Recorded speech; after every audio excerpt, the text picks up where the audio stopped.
movies. Oh, yeah, party peoples. Bobo here with BrassReel Brothers. Thanks for joining me for another episode of BrassReel Tonight, where all we do is talking about all the movie news and chatter coming out to all the things to the big screen and everything coming out in the home to stream and all the shenanigans going on behind the scenes. Nailed it. Sweet. Love it. Well, guys, I hope you all are having a good day. Yesterday, if anybody saw the show that I did an entire show, didn't realize that the mixer wasn't plugged up the entire time. So the audio was just really bad. It sounded like I was in a bathroom. It was echoey because it was using the computer audio. So I decided to just scrap that, even at my buddy Asmaniac, who I even asked his advice because he's a fellow YouTuber of mine. I'm like, what would you do? And he said, keep it up. It's like, just go ahead and keep it up. It shows you're human. And look, I don't even disagree with him at all.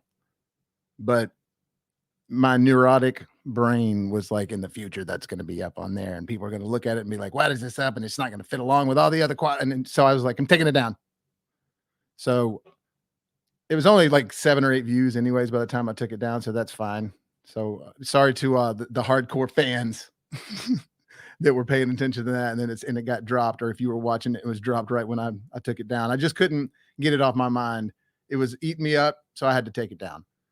So some of the stuff I'm going to talk today, I'm going to kind of integrate from yesterday's podcast or yesterday's show, because I had to get this out there and talk about it, and it has to be on the channel because it's not in, some of the stuff is kind of new news, and I want to talk about it while it's still new, but some of it is just stuff that's going to be going on for a while. And I want to make sure that I've addressed it and said my thoughts about it.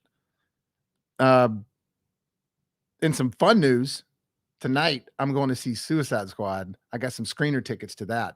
Me and my one of my film writing and filmmaking buddies, co-writers, Andrew, we're going to go see it tonight. I'm really excited about that, man, because this is my first time as a YouTuber going to a screening that I didn't pay for.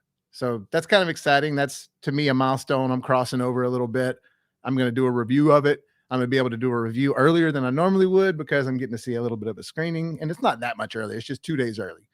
And they are doing a screening of it on HBO Max at 7 o'clock, 6 o'clock Texas time on Thursday night, just for one moment. And then they're going to release it on HBO Max the next day on Friday. And then you can watch it whenever you want for a month, or go see it in the theater, which I encourage people to go see most movies in the theater. I always say that movies look better in the theater. They're always more enjoyable in the theater. They're better with an audience. I just think it can be a romantic comedy, and it's still better in the theater, in my opinion. So I'm excited about that, pumped up about that. Also, guys, if you haven't done so already, subscribe to the channel. Hit the like button if you're enjoying the videos. Also, I try to base some of the topics off of here on some of the things that I either get questions about from my friends, or some of the people that will question me, leave comments on my actual page, my YouTube page. But if you want to, for some reason, you want me to talk about something and you think about it, and you're not like watching the live stream right then, and you can't just comment in or anything, send it to this right here. Send it to brassreelbobby@gmail.com, and I'll try to talk about some comments. I think it's more fun to talk about stuff that other people bring up, if you take other people's suggestions. And I mean, that's the idea, just to get engaged with the community more. So send it to brassreelbobby@gmail.com, or send me some comments right now. If you're watching live, I'll be happy to answer any questions. You know, like I said, the 5 or 6 fans that I got, I'm ready to go. I'm ready to talk. I got my Batman Swell thing here.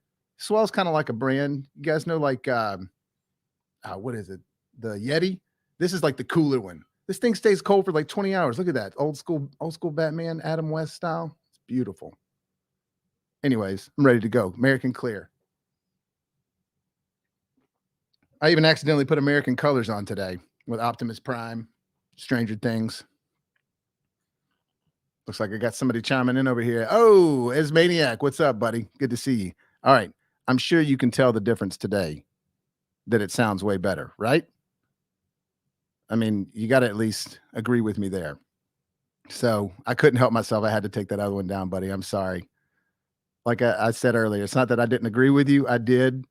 Just my neurotic brain couldn't let it happen.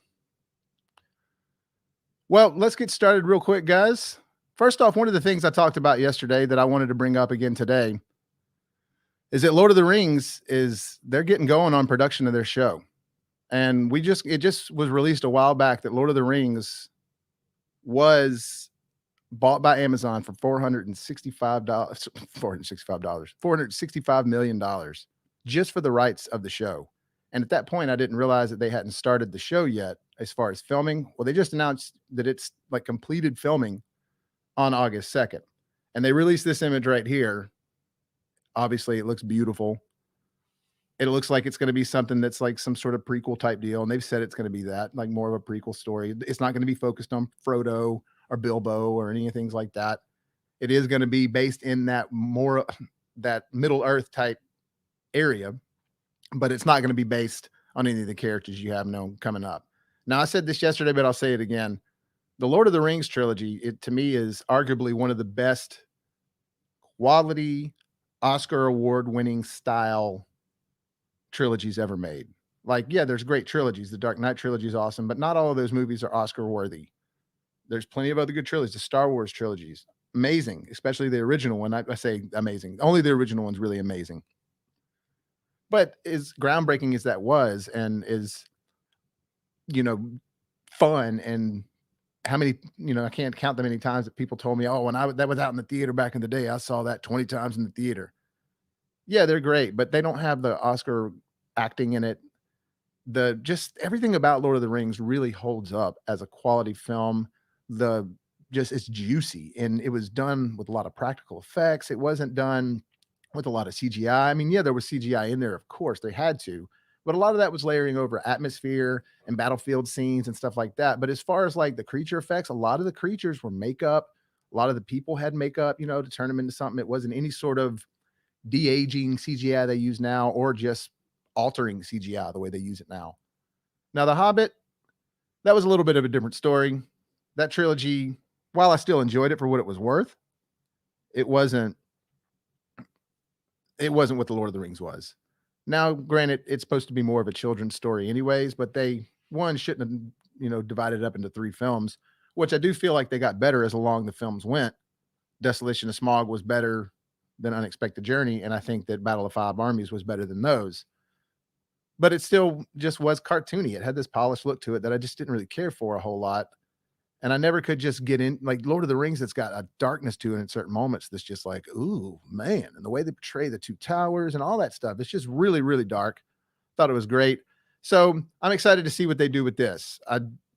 If they're spending and they said that it's coming out September 22nd, of next year. So that's over a year away, which tells me that they've got a lot of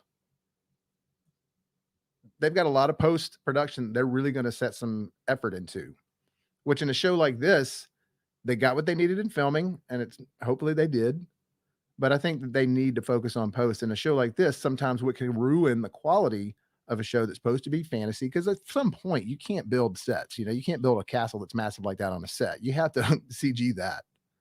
So if they cheap route it, then it's going to be bad. But if they spend a year just on the CG and post, I mean, for one season, that's exciting. That gets me pumped up, and that gets me more confident about Amazon taking over this series, because I've said this before as well. I don't know that Amazon is in the ballpark of making blockbusters yet. They make good TV shows. The Boys is one of my favorite shows on TV. Some of the best comic book material brought to the screen, I think, ever. I do think that Tomorrow War was good, but it wasn't quite there to that blockbuster feel. I said this before, like if Spielberg would have been a part of it, it would have made all the difference in the world. Like you could tell that there wasn't an experienced Hollywood blockbuster person behind that film outside of Chris Pratt, but he was the actor. I think he was a producer as well, but it had plenty of good things about that movie. But I do think that they've got the shows down. Amazon has nailed the shows. They just hadn't nailed the movies yet. And with Lord of the Rings being such a massive movie property, them taking it to the show worries me a little bit, but I'm not terribly worried. But I want to see that they're taking it seriously. And them taking a year for post-production, that tells me they're taking it seriously. So I'm excited. I'm pumped up about that. As always, as soon as I start, I get something in my throat. Excuse me, hang on. All right, got it. So some leaked photos just came out yesterday, and I didn't have time to put this in the stream yesterday, so I'm just going to definitely put it in today. But we've gotten some new photos of the Spider-Man movie come out. No Way Home. Now, I'm showing you guys a photo right here that the guy on the right you see there is obviously I put that in the photo. But that's supposed to be a villain that you see in the Spider-Man game, Mr. Negative. And when I say the Spider-Man game, I'm talking about the Marvel Studios, or excuse me, the Marvel Spider-Man Sony PlayStation game. And this is a little picture of it right here. But that character is in this game, and he's a kind of a major part of the game. And Feast is in that game. And when I say Feast, I'm talking about what you see right here in this photo, right above this character right here. It says Feast. And you also saw it in this photo as well with Mr. Negative. So Feast stands for, and I'm going to show you guys another picture for it. Hang on one second. Let me pull some of this down. So this is a picture from the video game, and Feast stands for Food Emergency and Shelter Training. And the reason Feast is in the game is it's sort of a conduit, a way for Peter Parker to help out with his charity that is also including Miles Morales. Miles Morales is in the first Spider-Man game, but not as the new Spider-Man. That doesn't come into the second game, but he actually is in the first game a lot if you haven't played it. And there's a lot of things in here in the game, and all this is from the game. But it looks like they're taking a lot of stuff from that game. And Feast was in the comics, don't get me wrong, but they really applied it to this game. It looks like they're taking a lot of stuff from that game and maybe including it into the movie. And people are thinking that this picture I'm showing right here, this person in this cap motion suit is the person playing Miles Morales. Now, it's a far away picture. To me, it doesn't look like a person that would play Miles Morales. It's a little hard to tell because there's a mask on there and they have a motion cap suit on. But I got some things to say about this. One, I'm not sure that Miles Morales is going to be in this unless it's like maybe the Spider-Verse. Okay? So if it is Miles Morales in the Spider-Verse, I could see that happening because they're doing a multiverse thing in the comic books right now. So that's all good and dandy. I'm happy about that. And like I was saying this yesterday, are they going to go too far with it? Are they going to push it too far to where it's going to take us out of this realism and this connection that we have to these characters? Because they are going galactic totally, but I don't want it to become silly. I don't want them just to throw everything at it because they can. And I'm not saying that they are doing that. But what I am saying is that some of the rumors are saying that Miles Morales is in this picture right here. And I'm not sure that is Miles Morales. Now, Feast is in the game, and that's where he meets Miles Morales in the game at the Feast convention, where they're helping a lot of people in this situation where they're sheltering people. I get that. I'm just not sure that Miles Morales is going to be in the games in this movie so quickly. He might. Knowing Sony, they might have said something to Disney. They might have been like, look, we got to have him in. We definitely got to get Miles Morales in there. If you don't, nobody's going to buy it. They're going to forget. I mean, Miles Morales is hot right now for sure, but I'm hoping that Disney, if that has happened, and again, I don't know any of this. This is me speculating. If that's happened, hopefully Disney is like, look, we want Miles Morales, but we just need to take our time with it. Who knows? None of that could be happening. But when I see this, and then I see a picture like this, I'm not saying that is Miles Morales. I'm just not sure that. I'm not saying it isn't Miles Morales. I'm just not sure that he's going to be there right away. But you never know. They've got Tobey Maguire and Alfred Molina and Andrew Garfield, Jamie Foxx. I mean, they got a ton of people in it. So who knows? Maybe they could be doing it. What do you guys think? You think they're going to go that route that quick and just include Miles Morales? I'm just not sure that that's Miles in that picture. And I'm not sure that they're even going to include Miles Morales in this multiverse thing now. I feel like Miles Morales is something that they need to hang on to and make that something that they can really use going forward and make their own trilogies off of that, not just throw him in like kind of like they did Monica Rambeau. Was that her name, Monica Rambeau? Yeah. Well, I'm trying to think of the daughter's name. It was the daughter's name, Monica Rambeau, in WandaVision. they got her powers by going through the force field and everything like that. It's like, that was kind of a cool way to show it, but they just kind of shoehorned that in there quickly. To me, it wasn't really a good enough way to show her getting her powers. And I don't want Miles Morales to be just shoehorned in here like that. I mean, he's too important of a character. And he's something that really, if you want him to be important and be around, yes, while we did see Spider-Man introduced into the Civil War movie and not his own movie, it was still a really good introduction. And we all know Spider-Man so well, that at least Peter Parker, but not a lot of people know Miles Morales's origin. And I feel like that character deserves to have a really solid origin story happen for him. I just don't want him to be shoehorned in through the multiverse. And they are making another Into the Spider-Verse movie, the actual animated deal. So what do you guys think? Is Spider-Man, is Miles Morales going to be in Spider-Man 3? Is this Miles Morales over here? I'm not sure that it is. I mean, to be honest with you, it kind of looks like Jake Gyllenhaal. But everybody looks sort of the same in that motion cap, because that motion cap suit makes you look weird. And this person's got a mask on and a big coat. So who knows? Well, moving on. I'm just not sure. We'll see. You guys watch Cobra Kai? This is something that I talked about yesterday that I wanted to get back to today, because I think it's kind of important. And I'm half excited, and then I'm not all that excited. But Cobra Kai, I love the show. I think that we can all agree that it's a super guilty pleasure, especially if you grew up watching those films, the Karate Kid movies. And it's not even that quality of programming, but there's something about it that's wildly nostalgic, and you want to have some fun with it. I'm looking at Esmaniac real fast. Hang on a second. Esmaniac just sent me some comments, but I'll get to those in a second. Well, I still enjoy Cobra Kai like to the full, especially season 2. The season finale of season 2 is one of the best season finales ever. I had no business enjoying that as much as I did. Well, I'm sure you guys, it's so hard for me to pronounce his name, but if you watch the show, you know this guy, Miguel Diaz. He's the best actor on there outside of William Zabka and Daniel LaRusso. What's his name? Why am I drawing it? Ralph Macchio. I was drawing a blank there for a second. But I think this guy's name is pronounced Zolo Mariduena. Mariduena. I think Mariduena. I'm butchering that probably, and I'm sorry. Please don't hate me. But you know him from this, and apparently he's going to be the Blue Beetle.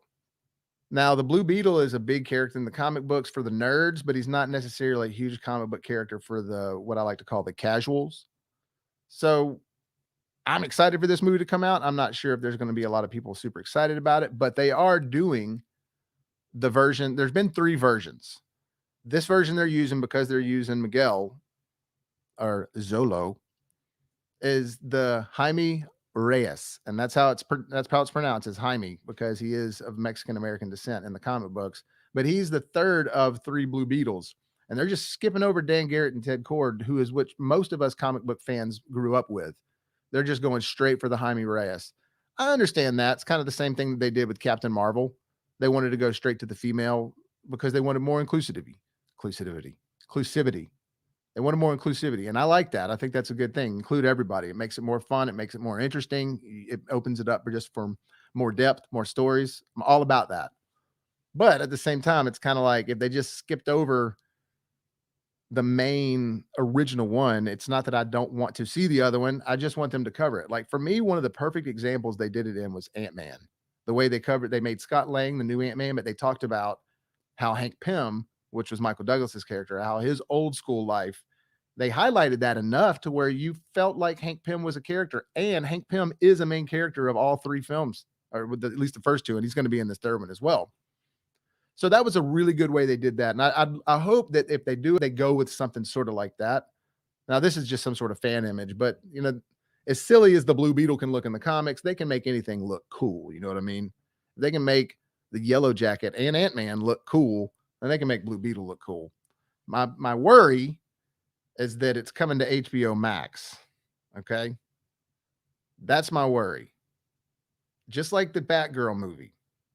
It has nothing to do with Batgirl. It has nothing to do with Blue Beetle. It's the fact that they're bringing them to HBO Max direct. And I'm sorry, I feel like it's going to take a hit in quality because you ain't going to see him release just a direct to HBO Max Superman movie. No way. They're not going to release a direct to HBO Max Batman movie. I get it. They're trying to jump into the market and have their platform to tell more stories and make more content to where they can get people latched on. I totally understand that. But do that with the shows. HBO makes great quality shows. And not that they don't make great quality movies. They do. I just don't know that Warner Brothers has their finger on the pulse yet with DC, with their comic book films right now. They just are all over the place. And I'm not confident that they can pull off. I think it's going to be, for any better lack of, or any sort of term, it's going to be too WB on HBO Max if it's a film. I want it to come to a movie. Take these characters seriously like Marvel did. Marvel took characters that you didn't even know really existed and brought them into the zeitgeist, and now they're there. And, as Maniac's asking me, are they shaving the budget for the HBO movies? I mean, I have to think that they are. I mean, do you think they are? I would assume that one of the reasons they're greenlighting all these HBO movies is because they're shaving the budgets. And with streaming service fees that they're making off of these, it's not like they're, if they're going to release it on HBO Max, they can't expect box office returns. So they're not going to put box office effort into it. That's my thinking. Not saying that I know that for sure, but that is my thinking. I mean, you make $250 million movies because you're bringing in tickets that cost 10 to 15 bucks a person. When you can get a streaming service and pay 15 bucks a month and you got these movies coming out on there, it doesn't add up. I don't think that you can make that type of money off of spending a lot of money. So yeah, I think they're going to shave the budgets. I don't know that for a fact, but I do think they're going to shave the budgets. So we'll see. Can Zolo Maraduena pull it off? He is a good actor. I definitely like that kid. He's, like I said, one of the better parts of Cobra Kai that sells the show for me, in my opinion, outside of obviously Johnny. But we'll see.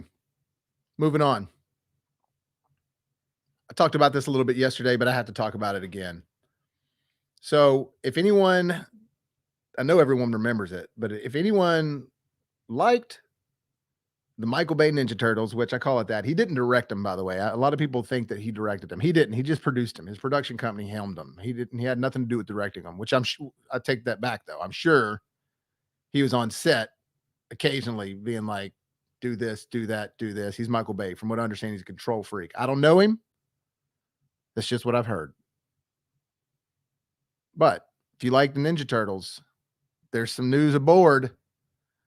They are getting a new movie, a live action movie, and it will be a sequel to the other ones, the Michael Bay ones, which we'll refer to them as that, which those, a lot of people didn't like those and a lot of people did. I liked them for what they were. I'm one of those people that can enjoy it for what it is. It was kind of like a hybrid between the dark Turtles and the newer cartoon children toy Turtles.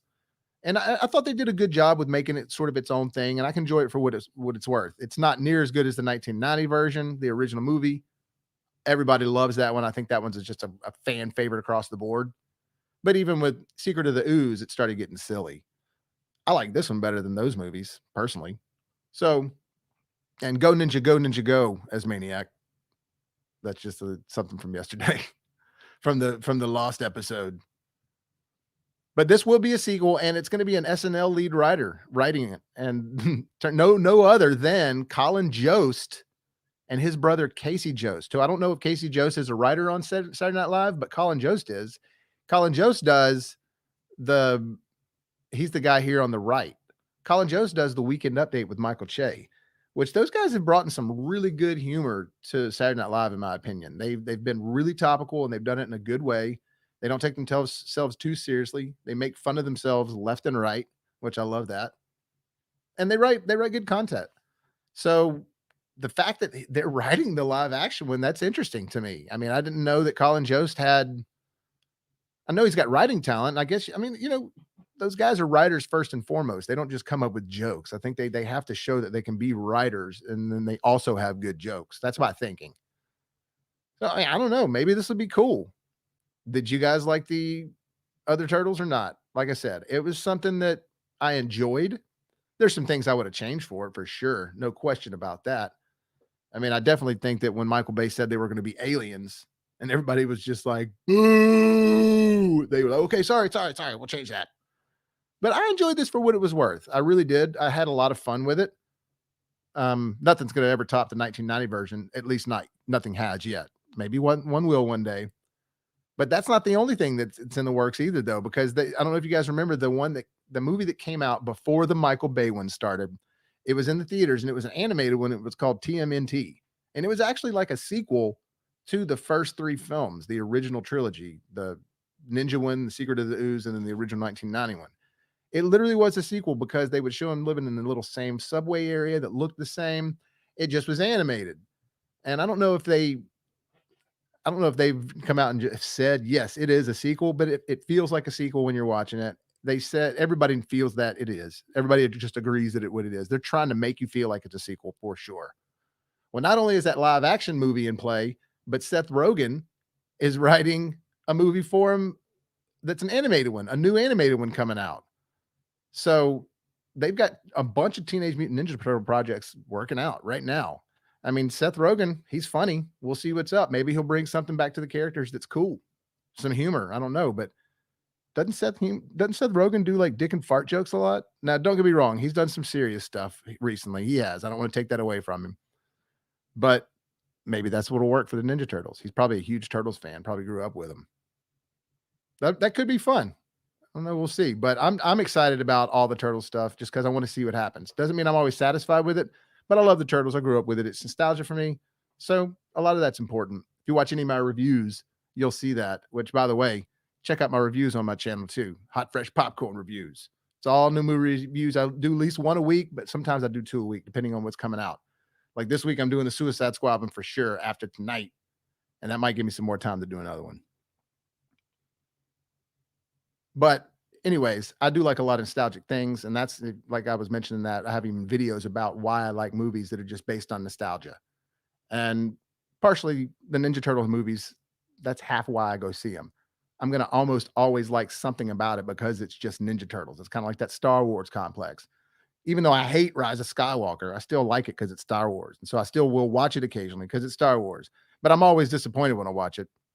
But it's got, how can you not like that? Okay, look, the Green Hornet movie. Ez Maniac says he's the only person that enjoyed that movie. You might be right, sir. The TMNT one is good. I would recommend checking that out for sure. But the Green Hornet movie, it just didn't work for me. I understood what they were trying to do. It was all like too over the top with Seth Rogen.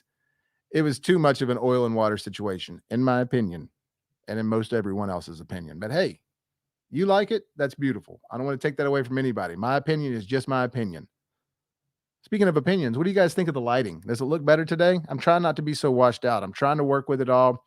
It's not that easy when it's just you by yourself and nobody else helping you. A lot of times, if somebody can adjust the light and where you can be like, no, this, you can figure it out way quicker. When it's just me by myself, the audio and all that stuff, it just gets tough until I can see it or hear it. So it's kind of a work in progress, So hope it's looking better. Hope it's sounding better. I know it's sounding better today than it was yesterday for sure. Well, moving on. Got any Tony Hawk fans out there? Got to. Look, if you're a kid from the 80s and the 90s from America, Tony Hawk was it. You know who Tony Hawk is. And maybe if you're overseas as well, because skateboarding made its way all over the place. But from what I remember, and yeah, there's always been stuff going on overseas, but on a pop culture level, skateboarding pretty much was just a hobby before Tony Hawk came into the picture. And he turned a hobby into a profession. Now it's in the Olympics. So everybody's got to at least give Tony Hawk some credit. The fact that he is the Hawk. He's always been the greatest. He is the Michael Jordan. There's literally certain things that he's done that nobody's ever done before. Well, they're making a Tony Hawk documentary, and it's going to be produced by the Duplass brothers. If you guys don't know who they are, Jay and Mark Duplass, that's these guys. they're really successful writers. They've done all kind of different things from all over the like. He did the one where he was just like a friend to the end, a friend for the end of the world, or something like that, or a ticket to the end of the world. It was an interesting, weird, like just indie film. But he also did like those horror movies, Creep, that were like found footage type movies. They write Oscar worthy stuff. He stars in Oscar worthy stuff, but they're all over the place. And I'm definitely excited to see what they're going to say about Tony Hawk, because they obviously are probably kids from my time as well. They look like they're probably around my age, and I'm really curious to see. We've needed a doc for Tony Hawk for a long time. I mean, he's the Hawk. It's been way too long of his career that we haven't had just this full on insight of why he's the best at what he does, why he's made a sport so popular or turned it into a sport basically, and just all the things that he's gone through with the Jackass crew, making other people famous, being a part of musician stuff. He was a part of the MTV culture when it was growing big. I mean, there's just a lot of, he's got the video game thing that happened for him, a lot of boom. Like I said, there's not, Tony Hawk is a name that you don't know, or excuse me, like to not know the name Tony Hawk. It's just one of those names, Tony Hawk. Oh, you know, Tony Hawk. It's a badass name, by the way. So I'm just really excited to see that coming out. Produced by those guys. It's directed by a guy. Let's see. I thought I had a picture of him here, but I guess I don't. But his name is Sam Jones. He's just a filmmaker of some sorts. I don't know him for anything. I haven't seen anything he's done. But apparently he's just a huge fan of the Hawk. Been following him his whole life, and I guess that because of the fan that he was the guy perfect to make this movie. So you guys excited to see a Tony Hawk movie? I am, for sure. Okay, cool. As Maniac says, it's a little less matrix green and a bit warmer. Beautiful. Happy about that. And oh, Eric, hey, thanks, man. I'm gonna go ahead and show everybody what you said. Thanks for saying how good I look. You're the man. Thanks for joining me. All right, got a couple people's watching. That's nice. Now I'm nervous. I think I just shit my pants. Oh, that's what I do when I start getting nervous. Just make jokes. Well, moving on. Oh, actually, let me just tell y'all the movie, just so you can know this. The movie will be coming out in festival type releases, but they hope to have it on a wider release in the 2022. But coming out this year, they're just going to put it out in festivals, see how it does, get some responses, hope to get some awards. And a lot of times when people do that with movies, it's a way for them to market it better. They can get some people to invest in it more, and then they can actually advertise. And that's sometimes just how it goes. It's also sometimes the best way to keep ownership of your movies and get creative control of how it's distributed and all that. Because if you start on your own, it's your movie, then you have terms on how you're selling it.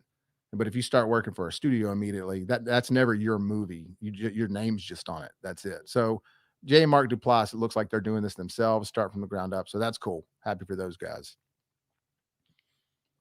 All right, moving on. We got this one I didn't know anything about until I saw this today. There's actually two different things that I didn't know anything about until I saw today, which pretty exciting.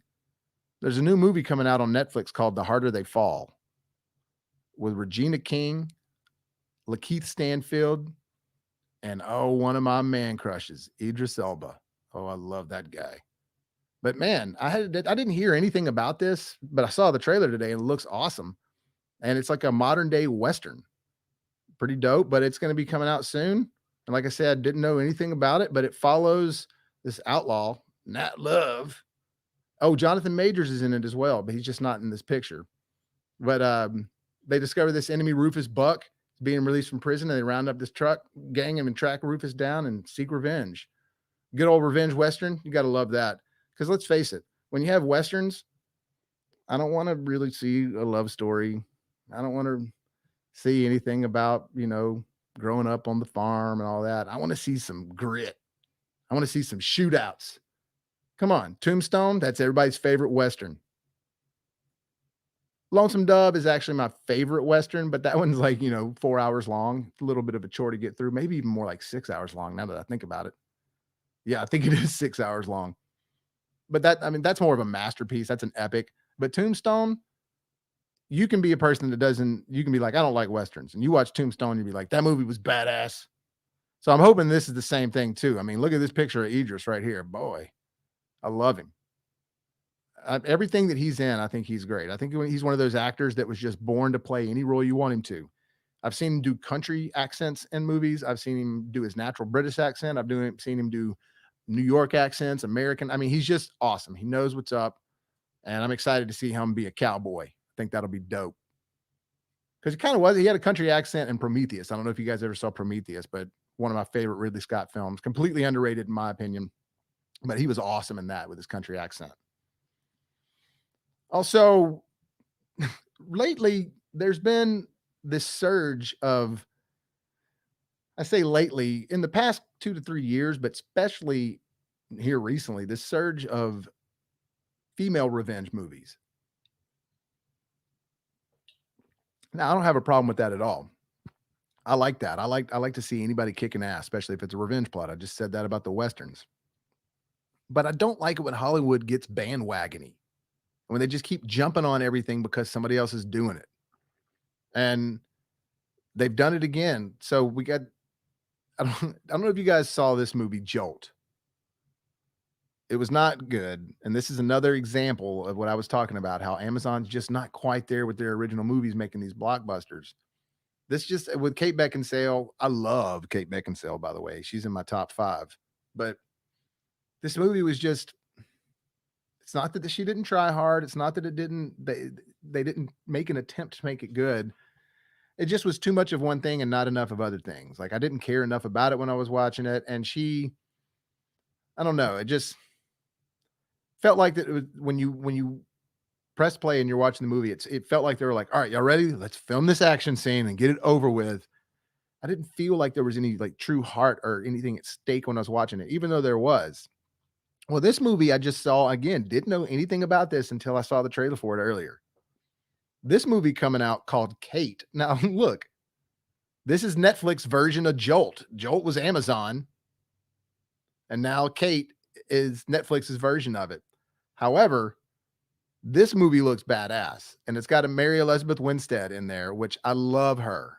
I don't know if you know, but look at this picture of her right there. I mean, the film looks really cool. It literally just looks like this revenge story. She plays a sniper, and it shows her getting poisoned in the beginning. She says, I think I got poisoned before this shoot, and something's wrong with me. And the whole time she's just getting back at these people. But it's got Woody Harrelson in it as well. And I'm telling you what, man, it looks dope. It looks really great. Like she looks like she kicks ass in there, and the story looks deep too. That's what I think looks cool about it. Like Jolt, they didn't focus on really you caring about what was going on and why they were doing it. It was just a lot of wham bam action. And this one actually looks a little bit more like you care why she's doing the stuff she's doing. And her character in this is super gritty. I mean, even look at this right here. Like, look at those old school Asics she's wearing right there. I love that. She's not now. Look, Mary Elizabeth Winstead is a knockout, in my opinion. She's an awesome actor, though. I think that she's underrated. I say that she's underrated. Maybe she's not. She gets a lot of good roles, but man, I don't know if she gets the best roles that work for her. Like she was the Huntress in the Birds of Prey movie, but that movie was shitty all the way around. So I don't know why I'm even comparing that. I think that was just bad directing, bad choices, everything, bad script. But I loved her even in like Final Destination 3, which is my favorite one. She's awesome in that, but everybody knows her most from Scott Pilgrim versus the World. She plays the girl. But I'm really excited about this movie. You guys go check out the trailer if you haven't seen it. Kate, it looks really good. It's high tense. The neon thing that they got going for it works in this. And that's another thing. The neon thing they had going in Jolt, it just, I don't know. I didn't care for what they were trying to do with that. And it just had this, overall, just had this unoriginal, like, I don't know. Something about it didn't like. This one looks cooler, looks more original, has something that I think is going to, whatever they were trying to do in Jolt, I don't think connected. I think in this one, whatever they're trying to do is going to connect. I think it's going to hit with audiences and they're going to be pumped up about it. At least that's what the trailer looks like. And the trailer, which is designed to sell a movie, you know, it's designed to get you pumped up about a movie, even if the movie sucks. The trailer's supposed to get you hyped. This one got me hyped and the Jolt trailer didn't. So that's got to say something, I think. But speaking of some more Netflix, though, Stranger Things. we finally got some news about that the season premiere details will reportedly be revealed in the coming weeks. So we're getting a teaser that we're going to get a teaser. Which, hey, that's better than nothing. I mean, yeah, it's been a few years now since season 3, but I will say this. They're good.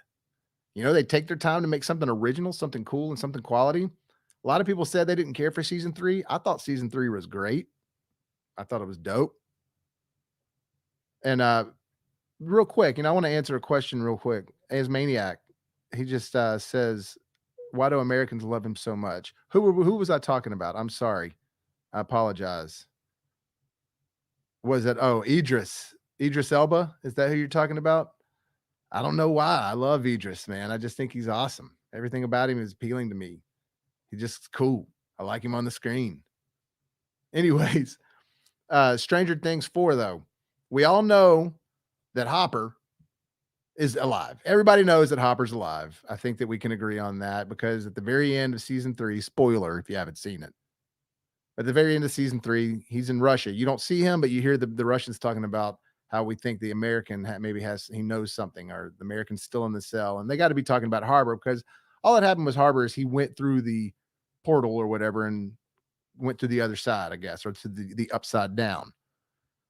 That doesn't mean he's dead. Yeah, I love Idris, by the way, as Maniac. Idris is the man. Why do you like him? You're not a fan? Or are you just curious as why Americans love him so much? But you got to remember too, he's a guy that y'all probably got a lot of dudes like that over there that talk like that and look like that. We don't have anybody that talks with British accents that looks like that over here. So it's kind of that, in my opinion, it's kind of that situation of you always want what you can't have. But season 4, we got a trailer is going to be coming out. So a teaser saying that we will get some information coming up soon. I hope so. I'm definitely excited for Stranger Things. They're saying this is going to be the last season, but I'm not sure, because originally said it was going to be 5 seasons. If it's 4 seasons, I'm cool with that. I don't want them to make 5 seasons just because they said they were. If it's not they don't have the story, then don't do it. But I think they got the story for this one. And I mean, it's Stranger Things. They haven't let me down so far. I loved all of them. One last little thing before I get on my one little final rant. But we got some Scream news, guys. I don't know if y'all know, but we got a new Scream movie coming out. Now, I don't know if it's called Scream 5, but it's done by the same guys who did Ready or Not. I don't know if y'all ever saw Ready or Not. Phenomenal horror film. Very original. Had the fun that you want from like a slasher horror film, but it had a comedy element to it that worked, but it wasn't over the top. It fit in well with the horror. The kills and stuff were like really gratifying, but there were some also dark moments to it, but it was well shot. The ending was good. It was just clever, well paced. These guys know what they're doing. So they're doing the new Scream movie. I'm excited. And they took over the helm pretty quickly after Wes Craven died. It was up in the air who was going to do it, but these guys went to the Craven estate and they were just like, look, we are making this movie because we love Scream. That's why we want to make this movie. So they just released this picture right here that looks pretty dope in the editing room. And I don't know if they're just going to call it Scream or Scream 2 or Scream 5 or what, or if it's going to be Scream with a tagline or something, kind of like the Halloween, movie that was just called Halloween, the last one. And it was a sequel to Halloween. So I don't know what that means, but I definitely think that they're not going the erase the sequel route. This is going to be a connection to part 4. This is going to be the 5th movie into the franchise, not a reboot, not a start over, nothing like that. So I'm excited. Still got Neve Campbell, still got Dave. Dave. Why do I call him that? Yeah, David Arquette. I drew a blank there. Still got Courtney Cox. I mean, they're all in it. So as long as they're in there, I'm cool with it. I mean, I think at some point it'd be cool for one of them to die in this, for sure. I mean, you guys want them to die? I do.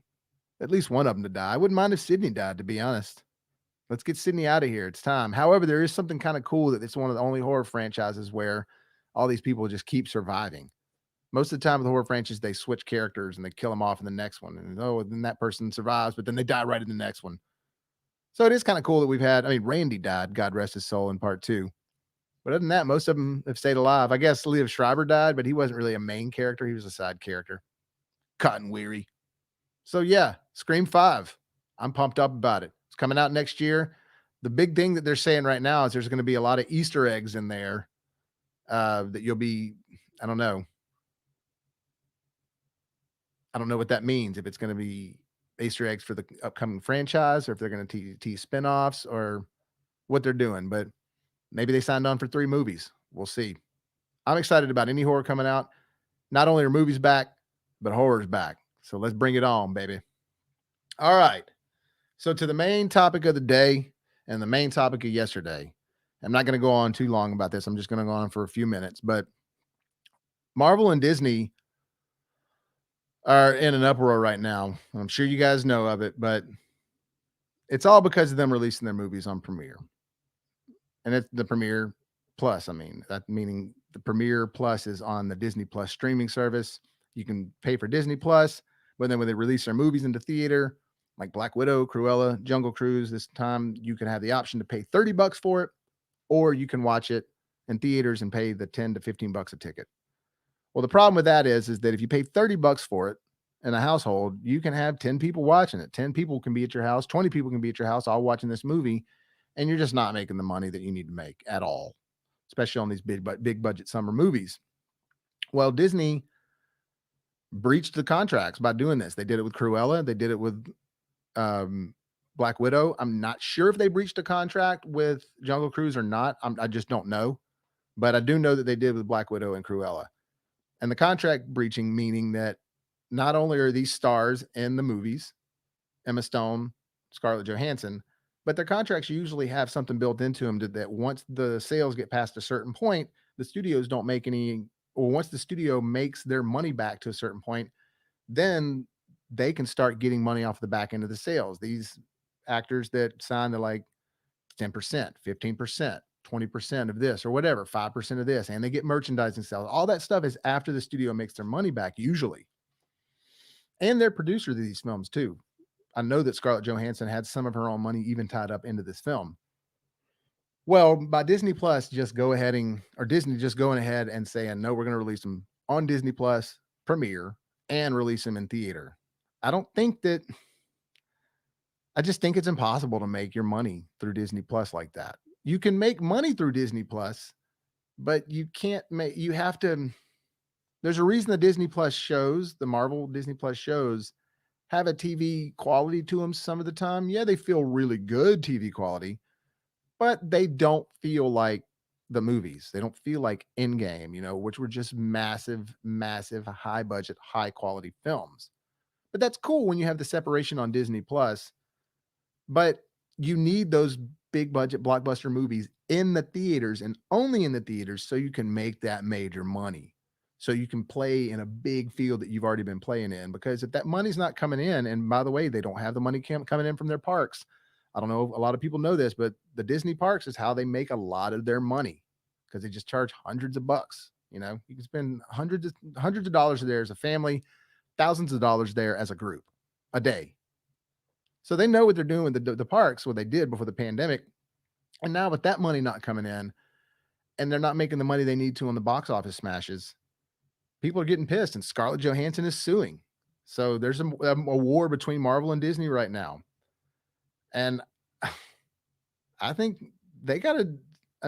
something's got to change. Do y'all think they're going to continue to release on Premiere?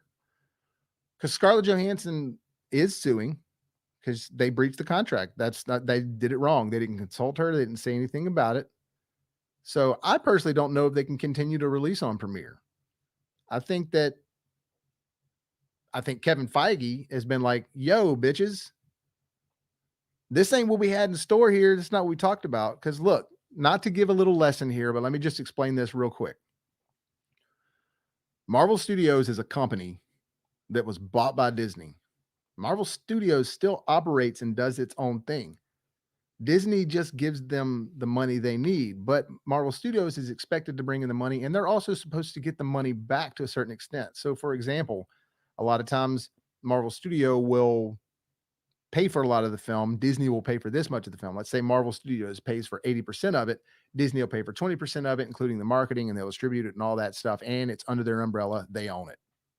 Well, Marvel's not going to make the money they need back if Disney's putting it straight to Premiere Plus, because they need that box office money. Like I said, you just can't make that money off of the Disney Premiere Plus stuff. You just can't, unless you raise the prices. So Kevin Feige immediately is just like, something's got to change. And that's why I'm saying that they've got to switch gears. They've got to switch gears, because they already did this. They already released Jungle Cruise, or excuse me, they already released Cruella. Cruella was well received, but it wasn't all that as far as the box office sales. It was a good movie. I enjoyed it. But as far as the box office sales, it wasn't all that. Black Widow comes out.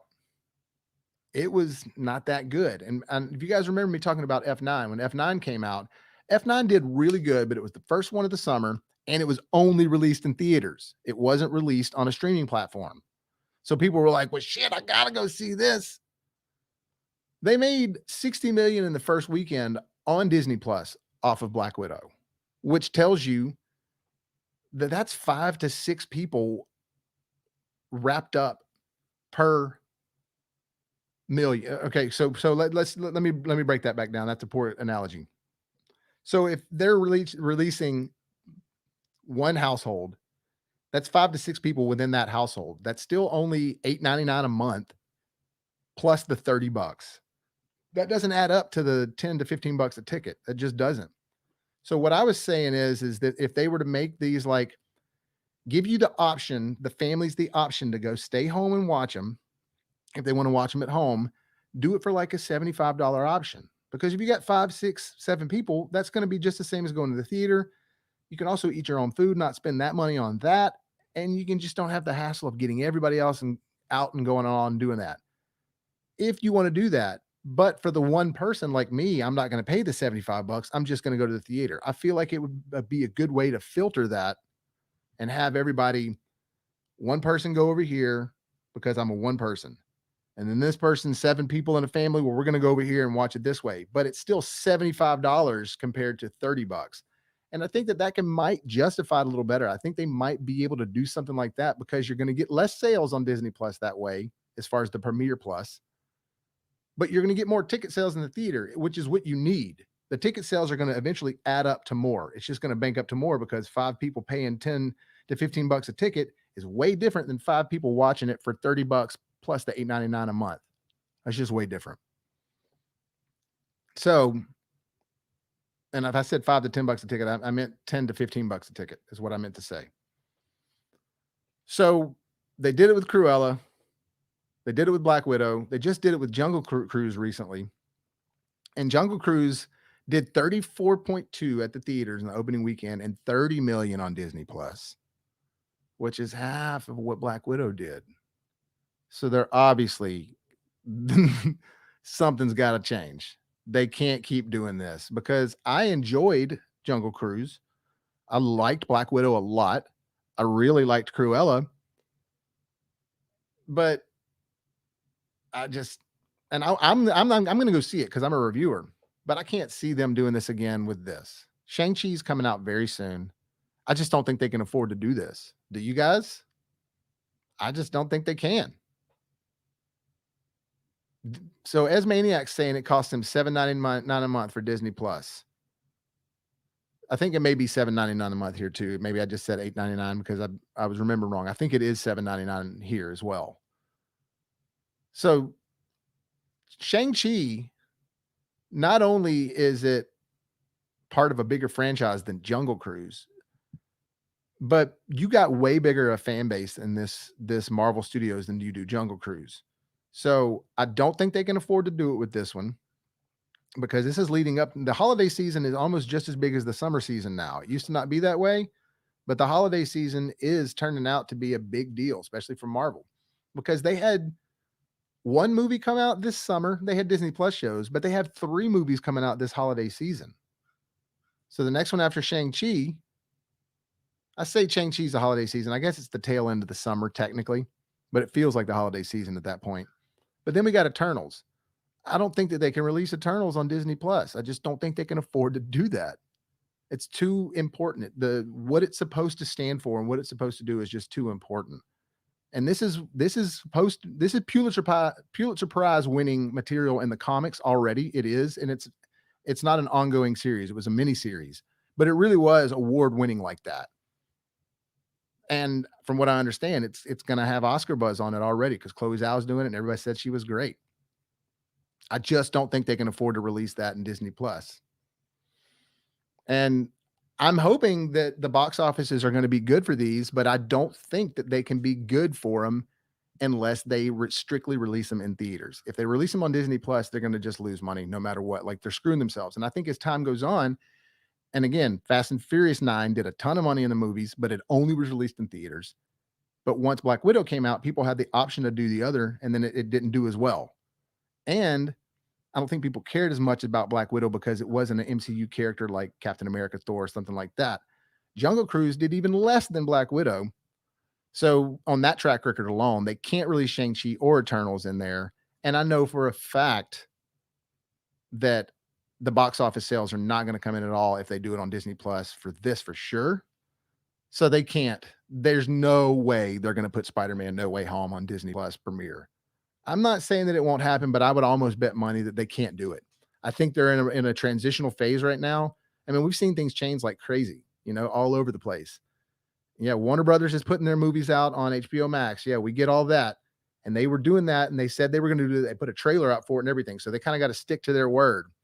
But the Spider-Man movie, there's just no way they could release this on premiere and make their money. They have to just stick to theaters with these next 3 films. And then the beginning of next year, we've got Doctor Strange and the Multiverse of Madness, which with all these movies apparently are building up to this one.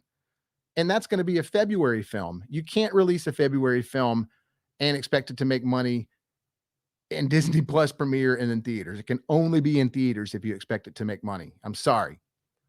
So Disney, y'all gotta get y'all shit together. Stop doing this Disney Plus premiere stuff. I get the convenience, and it's convenient for some people. If you're going to do it, raise the prices.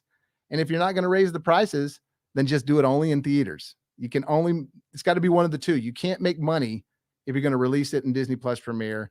And look, if we can't make your money, then we can't get the movies we want. We want these big budget movies. We need another Endgame.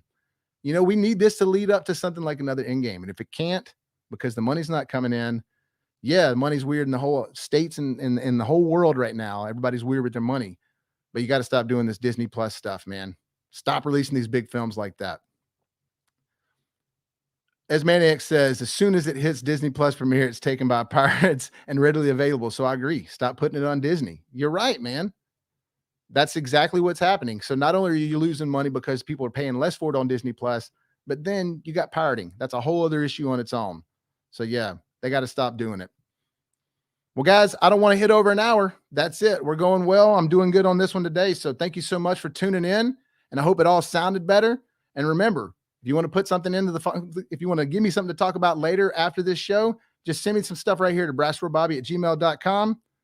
And I'll answer it and we'll talk about it because I like talking about that stuff. Also, hit the like button if you haven't done so already. Hit the subscribe button if you haven't done so already so you can help us make it to the top. And look for my reviews too. I'll have a new review coming out soon for Suicide Squad this weekend. So definitely do that, guys. And thank you so much. Remember, if life gives you lemons, make some hot, fresh popcorns.